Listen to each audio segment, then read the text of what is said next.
Come closer, my friends, and let the flickering lamplight cast long, dancing shadows upon the wall.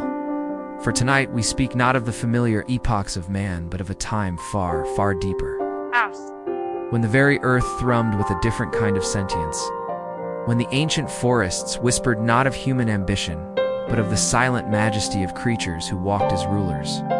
Imagine, if you will, a world veiled in primordial mists.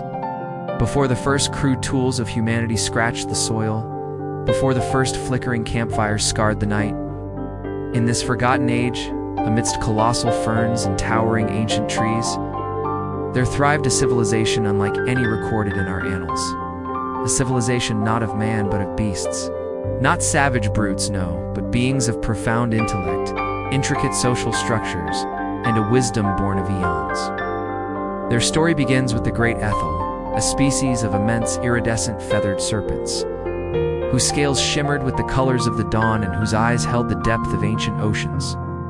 They were the architects of this forgotten world, their cities not of stone, but of living, sculpted flora, vast arboreal metropolises woven into the very fabric of the primeval forests, their pathways illuminated by bioluminescent fungi. The Aethel communicated not through crude vocalizations, but through a complex symphony of resonant frequencies. A silent song that vibrated through the air, carrying thoughts, emotions, and the collective memory of their kind. Their knowledge of the natural world was absolute, their understanding of energy flows and planetary rhythms profound. Among them was Lyra, an elder Aethel, her scales dulled by countless cycles of the sun. Her mind, a vast repository of their history. Her inner conflict was a gnawing unease, a premonition that the delicate balance they had maintained for millennia was beginning to fray. She felt the subtle disharmony in the earth's hum, a discordant note in the ancient song. The first whispers of discord came not from external threats, but from within their own ranks. A younger generation of Aethel, sleek and impatient, began to question the ancient ways. The strict adherence to natural cycles, the passive observation of the world. They sought to master nature, not merely live in harmony with it. Their leader, a formidable young serpent named Kale, whose scales shimmered with an aggressive, almost metallic sheen, advocated for bolder interventions. For shaping the world to their will, rather than bending to its dictates. He saw Lyra's wisdom as weakness, her caution as stagnation.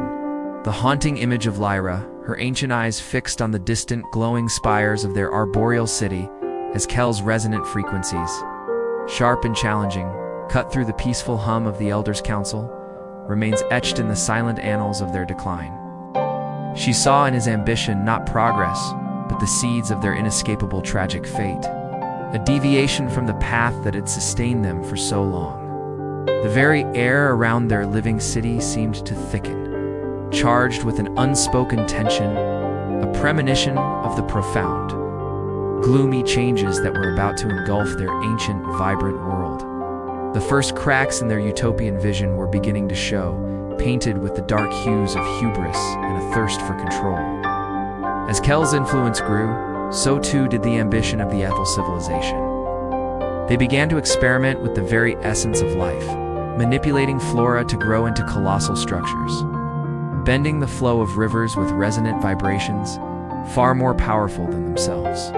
The deep, slumbering geological forces of the planet, now disturbed and enraged. Simultaneously, on the fringes of their vast territories, anew, smaller species began to emerge from the shadows of the forests, the early ancestors of humanity. These bipedal creatures, crude and seemingly insignificant, possessed a different kind of intelligence, a nascent cunning, and a capacity for adaptation that the Aethel, in their ancient wisdom, had overlooked. They were a disruptive force, not through grand power, through sheer proliferation and an instinct for survival that defied the Aethel's elegant, but rigid understanding of the world. Kale, initially dismissive, saw them as mere pests, a minor inconvenience. Lyra, however, felt a cold dread. She saw their potential, their capacity for both creation and destruction, a mirror to the very hubris that now consumed her own kind. The Aethel, once the undisputed rulers, found themselves caught between the wrath of the awakened earth and the insidious, creeping encroachment of a species they deemed beneath their notice, their grand Baroque civilization slowly, inexorably tilting towards its final, gloomy curtain call, and even attempting to influence weather patterns.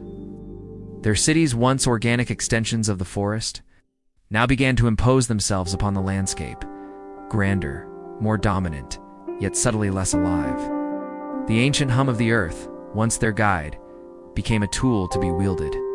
Lyra watched with a heavy heart, her warnings dismissed as the fearful cries of a bygone era. Her psychological depth was a well of sorrow, seeing the inevitable consequences of their hubris, yet powerless to halt the tide. She saw the beauty of their creations, yes, but also the inherent imbalance, the subtle violence against the natural order that underpinned their very existence. The turning point, the true beginning of their inescapable tragic fate, came with the Great Resignation. Kale, driven by a desire to demonstrate the Aethel's ultimate mastery, initiated a massive, continent-spanning resonant frequency designed to reshape mountain ranges and divert ocean currents, creating vast, fertile plains for their expanding needs. The spectacle was breathtaking. The very earth trembled, mountains groaned, and the air shimmered with raw, untamed energy. The younger Aethel rejoiced, their scales glowing with triumph, believing they had finally surpassed the limitations of their ancient ancestors. But Lyra felt the earth scream, a profound agony that vibrated through her very being. She knew the cost. The haunting image of the Great Resignation remains, the majestic Aethel, their forms silhouetted against the sky ablaze with unnatural light, their powerful bodies vibrating with the immense energy they unleashed. Yet beneath them, the ground began to crack, not just shaping, but tearing, revealing deep, irreparable fissures in the very crust of the world. Unbeknownst to the Aethel, their manipulation had awakened something far older. The Great Resignation, intended as a triumph, became the catalyst for their ultimate undoing.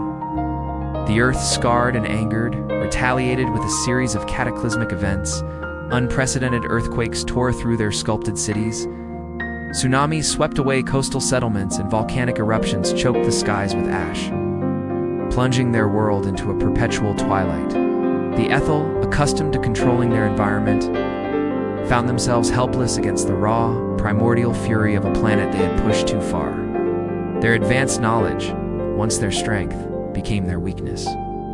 They understood the mechanisms of the earth, but not its inherent, untamable will. Lyra, now frail and close to the end of her long life, watched the collapse with a profound, quiet despair. Her inner conflict had resolved into a tragic acceptance of their inescapable fate. As their civilization crumbled, the nascent human tribes, driven by instinct and desperation, began to fill the void. But a profound, deliberate withdrawal. They became the mythical creatures of human legend, the great serpents, the wise dragons, the hidden guardians of ancient knowledge. They chose to become shadows, their existence fading into the realm of myth, their true history erased from the collective memory of the dominant species. They left behind no grand monuments of stone, no written records for human eyes to find, only the subtle, almost imperceptible echoes of their passing, a strange, geometric pattern in an ancient rock formation, a peculiar resonance in certain sacred sites, a fleeting, almost psychic whisper in the deepest parts of the oldest forests. The world, now dominated by humanity, built its own civilizations, oblivious to the grand, tragic story that had unfolded before them, unaware that the very ground beneath their feet once pulsed with the wisdom of a different kind of ruler.